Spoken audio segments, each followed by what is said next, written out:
హరీష్ రావు గారు మాట్లాడుతూ ఏమన్నారంటే సుందిశాల, వట్టెం పాలమూరు, పెద్దవాగు ఎస్ఎల్బీసీకి సంబంధించి ప్రాజెక్టుల గురించి మాట్లాడినారు.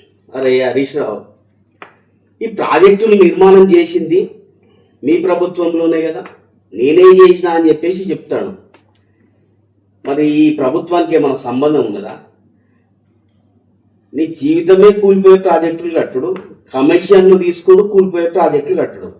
అంటే ఇంటర్నల్గా ఏం చెప్తున్నావు అంటే నేనే కూలిపోయే ప్రాజెక్టులు కట్టినావు అనేదే ప్రజలకు అర్థమవుతా ఉన్నది. హరీష్ రావు, నువ్వు ఎంత తిప్పి తిప్పి తిప్పి తిప్పి ఎంత చెప్పినా ఏం చెప్పినా తెలంగాణ ప్రజలు నిన్ను, మీ పార్టీని, మీ పార్టీ నాయకులను నమ్మే పరిస్థితుల్లో లేరు. ఇదంతా మీరు ఎందుకు నిలబెట్టుకుంటారు? అన్ని ప్రొపగండాలు ఎందుకు లేపుతారు?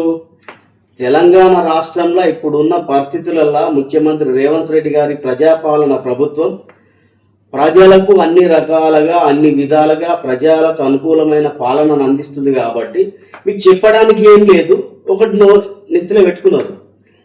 కానీ మీరు ఇట్లనే మాట్లాడాలి, మాకు ఇట్లనే మైలేజ్ పెరగాలి, ఇంకా ప్రజలలో మా మీద ఆత్మవిశ్వాసం పెరిగింది. కాంగ్రెస్ ప్రభుత్వానికి బీఆర్ఎస్ ప్రభుత్వానికి ఉన్న తేడా అనేది ఇప్పుడు స్పష్టంగా వాళ్ళకి అర్థమైంది. మీరు ఎన్ని చెప్పినా మిమ్మల్ని నమ్మరు. ఇక్కడి నుంచి దుకాణం బంద్ చేసుకోరి.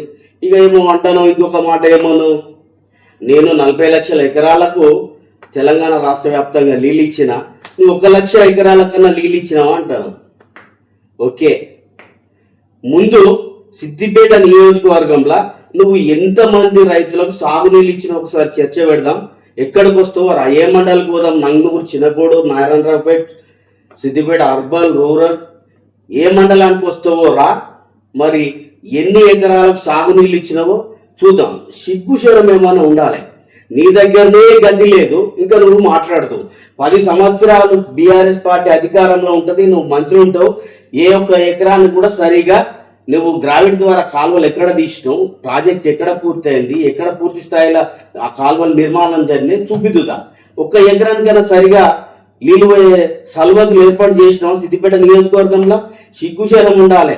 ఎదుటి వ్యక్తిని మాట్లాడే ముందు, విమర్శించే ముందు నీ నియోజకవర్గంలో నువ్వు పీకి కట్టలు కట్టింది ఏంది, నువ్వు పీకింది ఏంది, నీ పీకి పడగొట్టింది ఏందో ఒకసారి చెప్పాలి.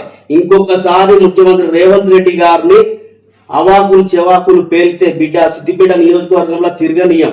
ఇన్ని రోజులు ఒక లెక్క, ఇప్పుడు ఒక లెక్క.